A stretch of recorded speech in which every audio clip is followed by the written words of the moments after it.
स्वागत है आपका अपने चैनल में। मेरा नाम धर्मेंद्र मिश्रा है और मैं इस चैनल के माध्यम से हर रोज़ बीपीएससी मेंस आंसर राइटिंग की प्रैक्टिस करता हूँ। तो बिना आपका समय लिए शुरू करते हैं आज का सवाल। आज का सवाल है critically analyse the doctrine of basic structure. तो क्रिटिकल एनालाइज करना है तो हमें सिग्निफिकेंस लिखना पड़ेगा, क्रिटिसिज्म लिखना पड़ेगा, वे फॉरवर्ड लिखना पड़ेगा, पर उन सबसे पहले एक अच्छा सा इंट्रो लिखना पड़ेगा। तो अच्छे से इंट्रो कैसे लिखेंगे? Doctrine of basic structure. क्या ये पहले से संविधान में था? नहीं, ये क्या था? जुडिशरी इनोवेशन, जुडिशरी के द्वारा लाया गया था। कब लाया गया था? अंडर केशवानंद भारती केस 1973 को लेके आया गया था जुडिशियल इनोवेशन। ये करता क्या है? It limits the power of parliament to amend और अल्टर द कॉन्स्टिट्यूशन। यही करता है ना डॉक्ट्रिन ऑफ बेसिक स्ट्रक्चर। तो हमने एक बेसिक इंट्रो दे दिया। अब हमें बॉडी में सिग्निफिकेंस लिखना पड़ेगा। Significance of doctrine of basic structure. इसको बॉक्स के अंदर आप बंद कर दो, ठीक है। इसका पहला ऑप्शन क्या हो सकता है?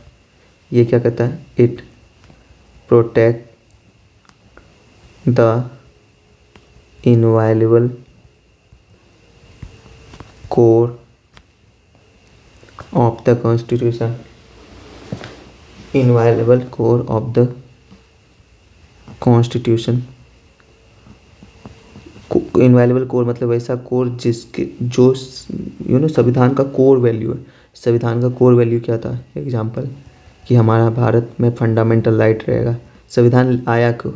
क्योंकि जो ब्रिटिशर्स के द्वारा फंडामेंटल राइट्स नहीं मिलते थे, उसके बचाने के लिए संविधान का निर्माण किया गया कि संविधान लिखा गया ताकि पब्लिकों को, सिविलियंस को फंडामेंटल राइट दिया जाएगा। और क्या, हमारा भारत फेडरल होगा, फेडरलिज्म को बचाने के लिए, एक्सेट्रा। ठीक है। दूसरा क्या है? It protect the fundamental and philosophical value of constitution. Fundamental और फिलोसफिकल वैल्यू क्या है हमारे कॉन्स्टिट्यूशन का या हमारे नेशन का? फंडामेंटल और फिलोसफिकल वैल्यू क्या है? आप बताओ, मैं बताता हूँ। एग्जाम्पल, जो हमारा भारत सेकुलर है, ये क्या है? ये हमारा फंडामेंटल वैल्यू है इंडिया का। हमारा भारत रिपब्लिक है, क्या है? फंडामेंटल वैल्यू क्या है? हमारा भारत डेमोक्रेटिक है, क्या है? फंडामेंटल वैल्यू है। तो ये सबको प्रोटेक्ट करने के लिए कोई भी आके कह नहीं सकता कि आज से तानाशाह लगेगा, ठीक है। इसके लिए इस बेसिक स्ट्रक्चर ज़रूरत था। तीसरा क्या हो सकता है? It protect from the टायरेनी of majority. ऐसा नहीं कि मेजोरिटी आ गया तो कानून बदल दिए, ये पॉसिबल नहीं है, ठीक है। उसके बाद क्या है? चौथा, इट गारंटी द, क्या गारंटी देता है? Judicial review.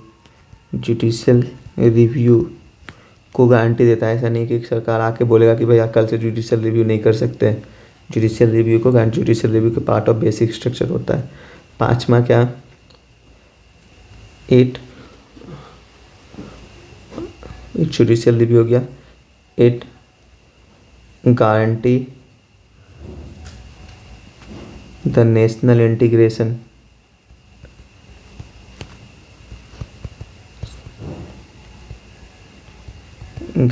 राष्ट्रीय अखंडता को बराबर रखता है, उसको प्रमोट करता है, ठीक है। छठा, प्रमोट कॉन्स्टिट्यूशनल सुप्रीमेसी। बहुत लिख दिए, इतना लिखने की ज़रूरत भी नहीं है। Our parliament sovereignty. हमने 6 पॉइंट लिख दिया ताकि आगे भी आपको ज़रूरत पड़े तो आप इनमें से कोई छांट के कर सकते हैं। अगर आप प्रैक्टिस कर रहे हैं, आपका कोई दिमाग आता है। अब इसमें क्रिटिसिज्म आप देख लेंगे। क्रिटिसिज्म, सबसे बड़ा क्रिटिसिज्म तो है कि भाई ये एंटी डेमोक्रेटिक है। एंटी डेमोक्रेटिक क्यों है भाई एंटी डेमोक्रेटिक? एज जजेस आर अपॉइंटेड नॉट इलेक्टेड। तो जजेस जो है, जो फैसला लेता है किसी कानून को बंद कर देता, कानून को खारिज कर देता है, वो तो भाई जनता से चुना गया नहीं है ना। वो तो भाई क्या बोलते हैं, इलेक्ट अपॉइंटेड है। तो उसके द्वारा कोई भी फैसला डेमोक्रेटिक कैसे हो सकता है? समझ रहे हो आप? फिर क्या है दूसरा? Conflict with legislature. लेजिस्लेचर के साथ हमेशा कन्फ्लिक्ट होते रहता है। तीसरा क्या है? एम्बिगुइनेस एंड इल्यूजिवनेस। मतलब कंफर्म नहीं है, डिफाइन नहीं किया गया है बेसिक स्ट्रक्चर को, स्पष्ट नहीं है कि क्या बेसिक स्ट्रक्चर होगा, क्या बेसिक स्ट्रक्चर नहीं हो गया। Judicial overreach. अभी क्या हो गया, संविधान ये कोर्ट जो है बेसिक स्ट्रक्चर के बहाने ओवररीच कर देता है अपना जो सेपरेशन ऑफ जुडिशरी और लेजिस्लेचर है उसको लांग देता है। उसको आर्टिकल 50 जो इंश्योर करने के लिए बोलता है, उसको लांग दिया गया।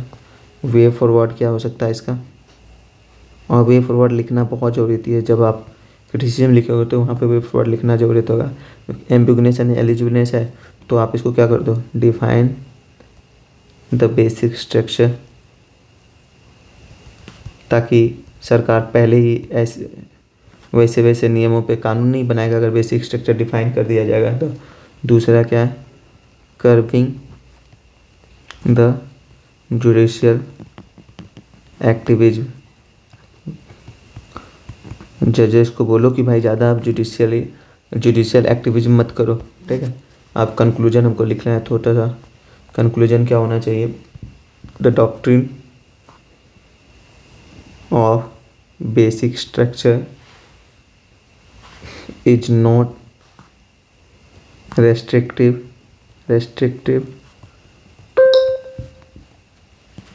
and does not tie the hand of parliament.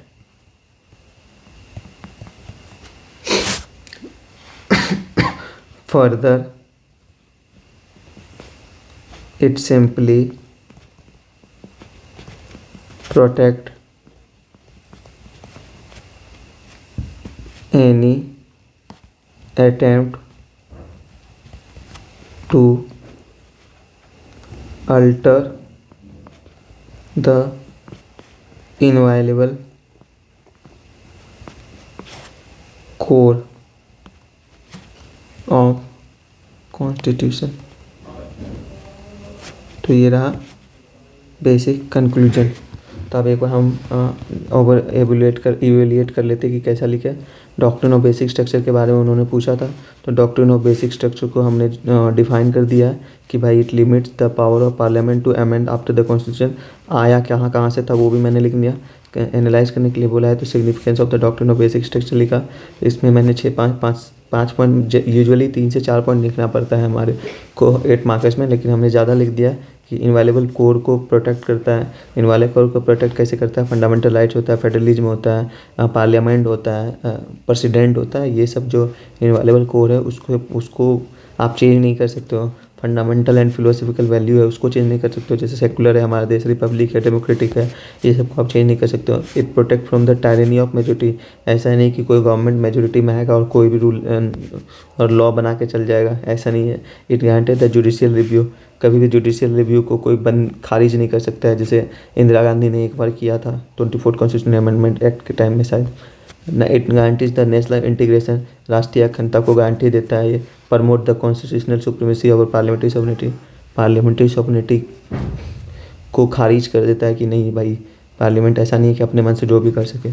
Criticism क्या है, एंटी डेमोक्रेटिक एज जज आर अपॉइंटेड नॉट इलेक्टेड, सही बात है। Conflict with the legislature, legislature के साथ हमेशा कॉन्फ्लिक्ट ही होते रहता है, क्योंकि लेजिस्लेटिव लॉ बनाएगा और ये उसको खारिज कर देता है, तो एक पावर का